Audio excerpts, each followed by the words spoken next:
भुजगशयनं पद्मनाभं सुरेशं विश्वाधारं गगनसदृशं मेघवर्णं शुभांगं लक्ष्मीकान्तं कमलनयनं योगिभिर्ध्यानगम्यं वन्दे विष्णुं भवभयहरं सर्वलोकैकनाथम्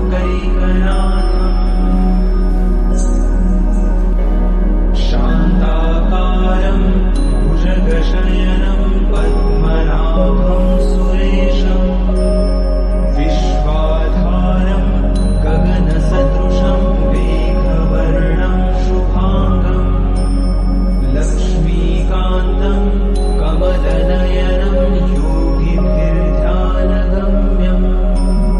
वन्दे विष्णुं भवभयहरं सर्वलोकैकनाथम्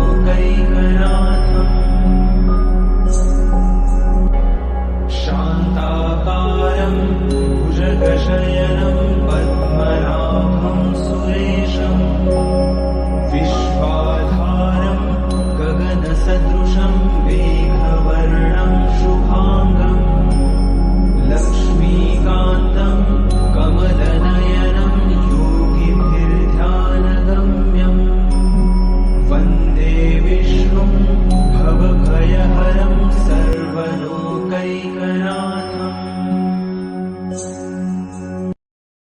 आम्ही आता बद्रीनाथला आलो आहे. तर क्लायमेट आहे आणि 12 घंटे लागले आम्हाला केदारनाथवरून इथे यायला. खूप छान क्लायमेट आहे आणि पण संध्याकाळ झाली आहे, 5:30-6चा टाईम आहे.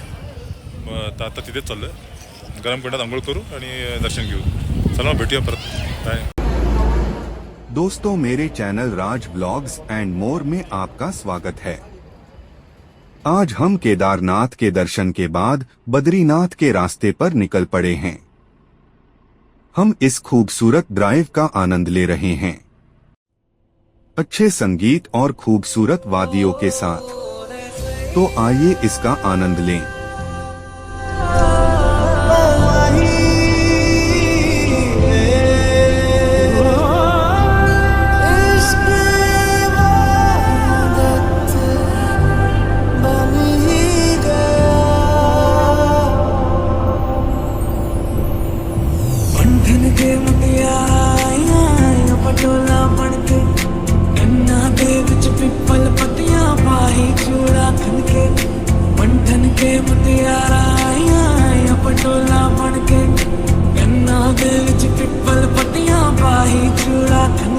मेरे सोने सोने वे वे माही मेरा किथे नहीं हो दिल लगना। मेरे सोने सोने वे वे माही मेरा किथे नहीं हो दिल लगना। तेरा इंतजार है, कहाँ करार है। जैसे ही हम घुमावदार सड़कों से गुजरते हैं, हरे भरे घाटियां हमारे सामने खुलती जाती हैं। हर मोड़ पर एक नया दृश्य और भी सुंदर होता है। हवा ताजा और साफ है, जिसमें पाइन और जंगली फूलों की खुशबू बसी है। हिमालय की ऊंची चोटियां हमारे ऊपर पहरा देती हैं। उनकी बर्फ से ढकी चोटियां सूरज की रोशनी में चमकती हैं।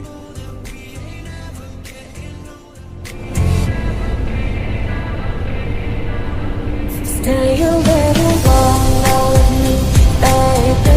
Won't you stay a little longer with me, baby?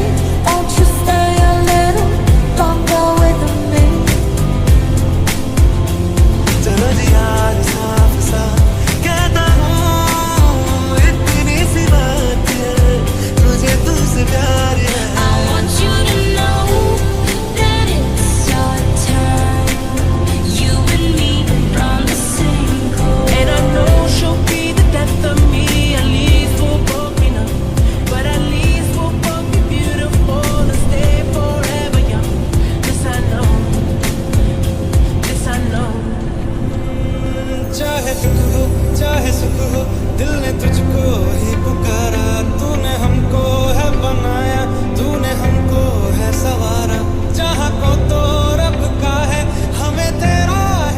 हम सुंदर गांवों और हरे भरे मैदानों से गुजरते हैं, जहां ग्रामीण जीवन की सरल लेकिन गहरी सुंदरता देखने को मिलती है। सीढ़ीनुमा खेत जिनमें चरती हुई गायें दिखती हैं, एक पैचवर्क कंबल की तरह फैले हुए हैं। नदियां साफ और चमकदार घाटियों के बीच से बहती हैं, जो परिदृश्य में जादू का स्पर्श जोड़ती हैं। यह रुद्रप्रयाग गढ़वाल क्षेत्र में श्रीनगर से 34 किलोमीटर की दूरी पर अलकनंदा और मंदाकिनी नदियों के संगम पर स्थित एक प्राचीन पवित्र शहर है। रुद्रप्रयाग में अलकनंदा और मंदाकिनी नदियों का चौथा संगम है। पांचवा और अंतिम मिलन देवप्रयाग में होता है, जहां अलकनंदा नदी भागीरथी से मिलकर गंगा बनती है और मैदानी इलाकों में बहती है।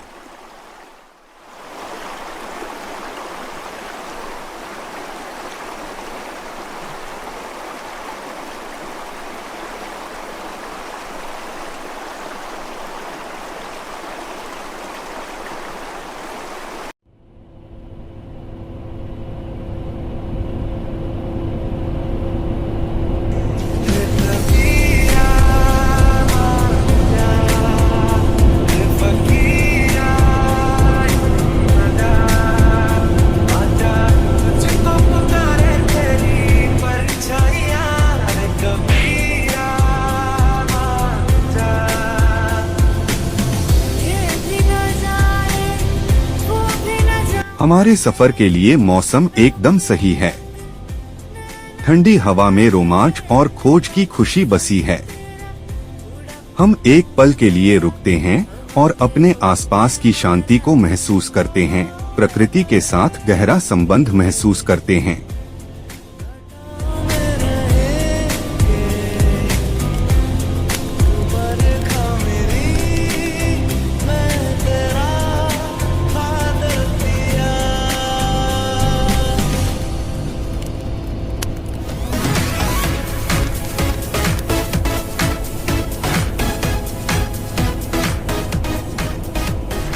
घंटों की यात्रा के बाद हम आखिरकार बद्रीनाथ पहुंचते हैं।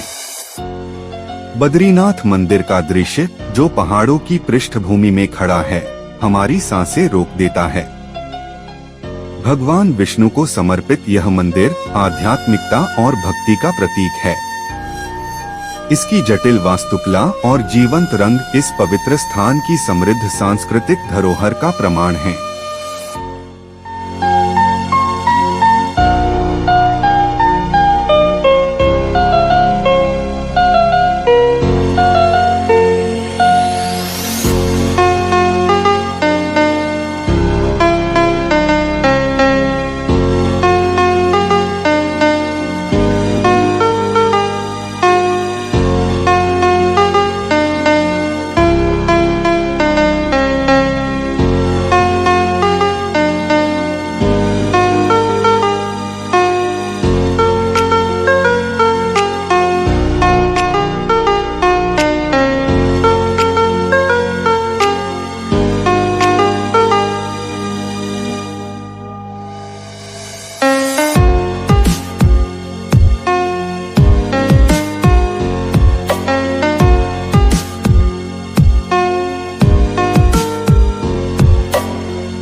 मंदिर परिसर में चलते हुए हमें शांति और श्रद्धा का अनुभव होता है।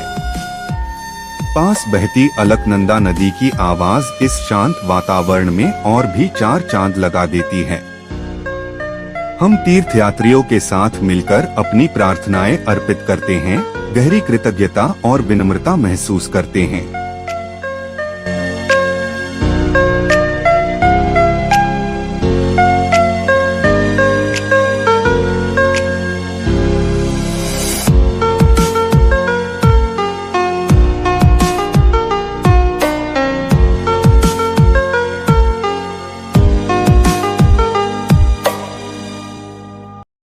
मी आता बद्रीनाथला चाललो आहे.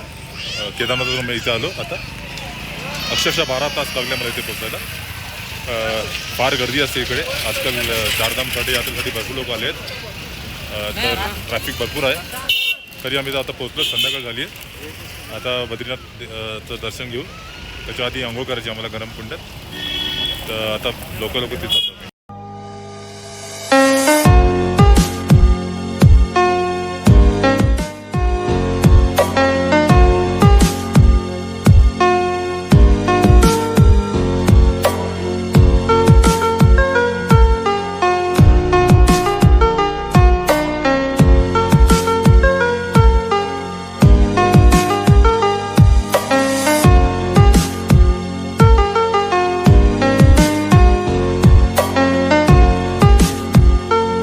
भगवान अग्निया अग्नि देवता का निवास माना जाने वाला तप्त कुंड बद्रीनाथ मंदिर के करीब स्थित है। मंदिर में पूजा करने जाने से पहले भक्त अक्सर इस प्राकृतिक थर्मल झरने में डुबकी लगाते हैं। यह प्रचलित मान्यता है कि इस कुंड के पानी में स्नान करने से भक्तों को उनके पापों से मुक्ति मिल जाती है। गरम गरम पाणी आहे. गरम पाण्याचं कुंड आहे आणि बाजूला थंड पाणी नदी चालली आहे. बघा ना, एक साईडला थंड पाण्याची नदी आहे आणि त्याच्या बाजूलाच गरम गरम पाण्याचं कुंड आहेत. खूप सारे कुंड आहेत आणि लोक मस्त थंडीच्या क्लायमेटमध्ये गरम पाणीचं मस्त बेनिफिट घेतात, एन्जॉय करतात. गरम पाणीचा कुंड आहे. हमने तप्त कुंड के गर्म पानी में स्नान किया। 4 डिग्री तापमान में यह गर्म पानी का स्नान बहुत रोमांचक था। स्नान के बाद हमें बहुत तरोताजा और ऊर्जावान महसूस हुआ और अब हम बद्रीनाथ दर्शन के लिए तैयार हैं।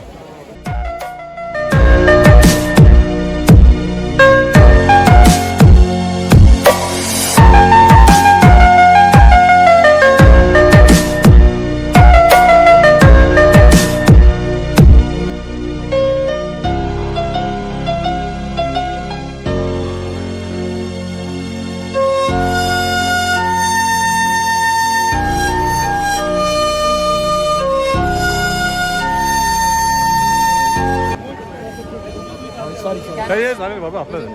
ये गजेंद्र है. हम गजेंद्र से प्रसाद ले रहे हैं केदारनाथ जी का, बद्रीनाथ जी का. सॉरी वही बस नहीं देखिए ये आ गया.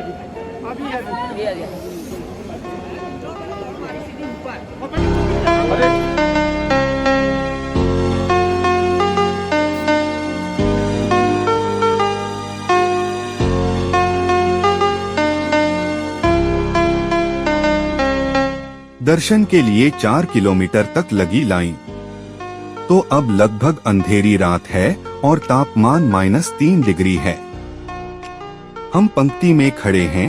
ढेर सारे तारों वाला नीला आकाश, नदी और बर्फ से घिरे पहाड़, एक बहुत ही मंत्रमुग्ध कर देने वाला एहसास। बद्रीनाथ नाम की उत्पत्ति पर एक कथा भी प्रचलित है जो इस प्रकार है। मुनि नारद एक बार भगवान विष्णु के दर्शन हेतु क्षीरसागर पधारे, जहां उन्होंने माता लक्ष्मी को उनके पैर दबाते देखा। चकित नारद ने जब भगवान से इसके बारे में पूछा तो अपराध बोध से ग्रसित भगवान विष्णु तपस्या करने के लिए हिमालय को चल दिए। 3-4 जब भगवान विष्णु योग ध्यान मुद्रा में तपस्या में लीन थे तो बहुत अधिक हिमपात होने लगा। भगवान विष्णु हिम में पूरी तरह डूब चुके थे। उनकी इस दशा को देखकर माता लक्ष्मी का हृदय द्रवित हो उठा और उन्होंने स्वयं भगवान विष्णु के समीप खड़े होकर एक बदरी के वृक्ष का रूप ले लिया और समस्त हिम को अपने ऊपर सहने लगी। 5 माता लक्ष्मी जी भगवान विष्णु को धूप, वर्षा और हिम से बचाने की कठोर तपस्या में जुट गयीं। कई वर्षों बाद जब भगवान विष्णु ने अपना तप पूर्ण किया तो देखा कि लक्ष्मी जी हिम से ढकी पड़ी हैं। तो उन्होंने माता लक्ष्मी के तप को देखकर कहा कि हे देवी, तुमने भी मेरे ही बराबर तप किया है, सो आज से इस धाम पर मुझे तुम्हारे ही साथ पूजा जाएगा। और क्योंकि तुमने मेरी रक्षा बद्री वृक्ष के रूप में की है, सो आज से मुझे बद्री के नाथ बद्रीनाथ के नाम से जाना जाएगा।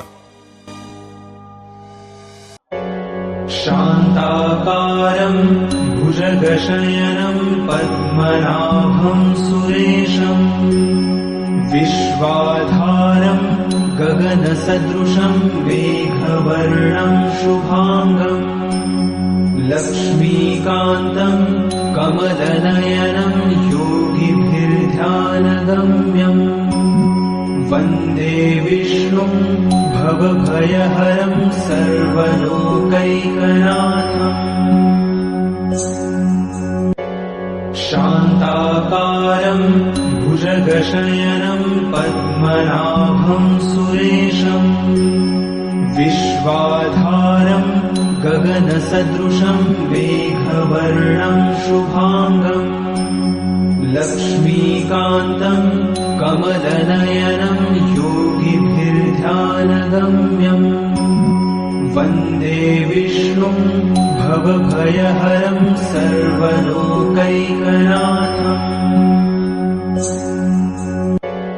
शान्ताकारं भुजगशयनं पद्मनाभं सुरेशम् विश्वाधारं गगनसदृशं मेघवर्णं शुभाङ्गम् लक्ष्मीकान्तं कमलनयनं योगिभिर्ध्यानगम्यम्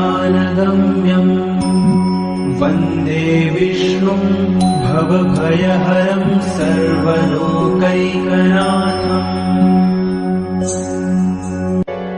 शान्ताकारं भुजगशयनं पद्मनाभं सुरेशम् विश्वाधारं गगनसदृशं मेघवर्णं शुभाङ्गम् लक्ष्मीकान्तं कमलनयनं योगिभिर्ध्यानगम्यम् वन्दे विष्णुं भवभयहरं सर्वलोकैकनाथम्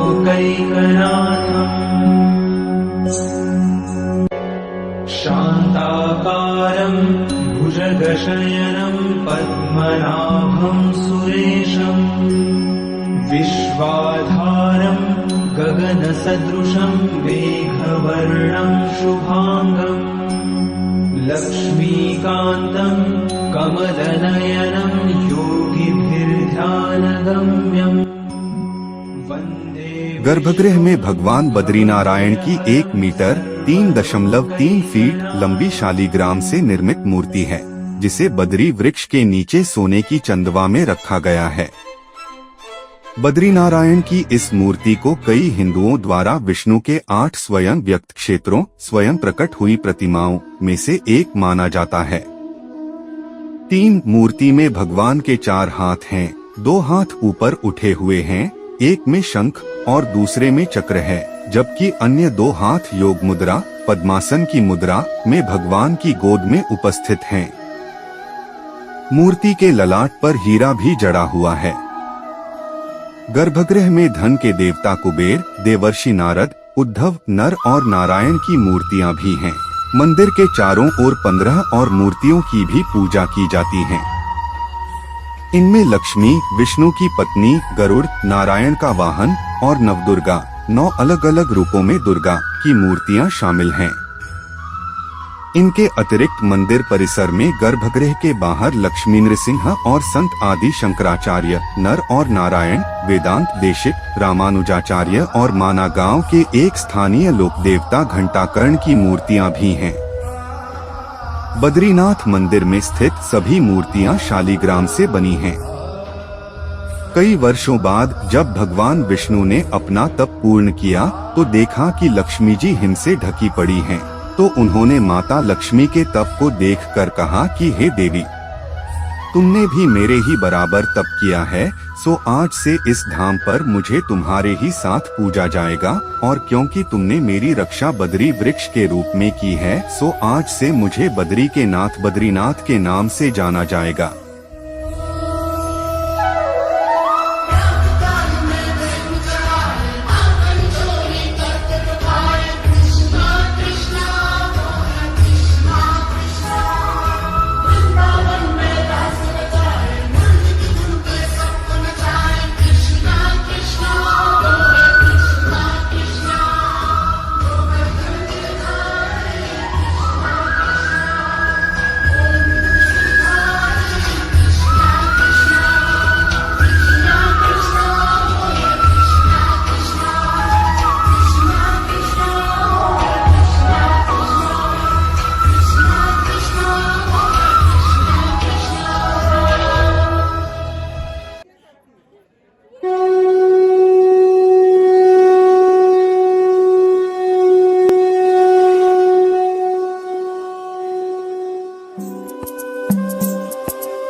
बद्रीनाथ सिर्फ एक गंतव्य नहीं है, यह एक अनुभव है जो आत्मा को छूता है।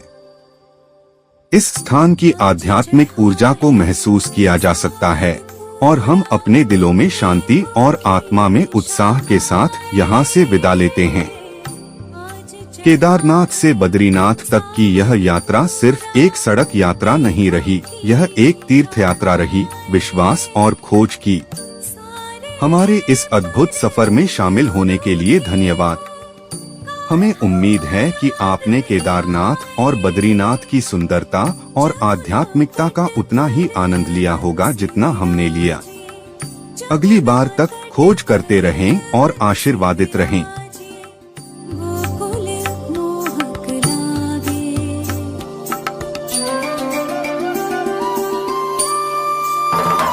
कान्हा रे कान्हा रे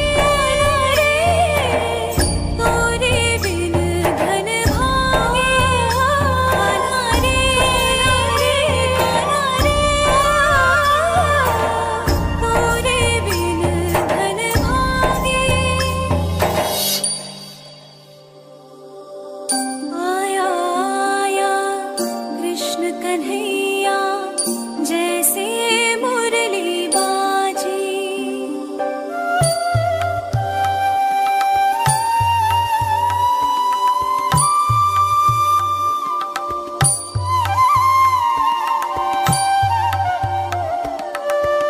आया आया कृष्ण कन्हैया जैसे मुरली बाजी। मारे मन मां सुख बरसाए, लाज है आज सजी। नामे राधा नामे वीडियो देखने के लिए आपका बहुत बहुत धन्यवाद। वीडियो को लाइक और शेयर करना न भूलें। जल्द ही नए वीडियो के साथ आपसे दोबारा मुलाकात होगी।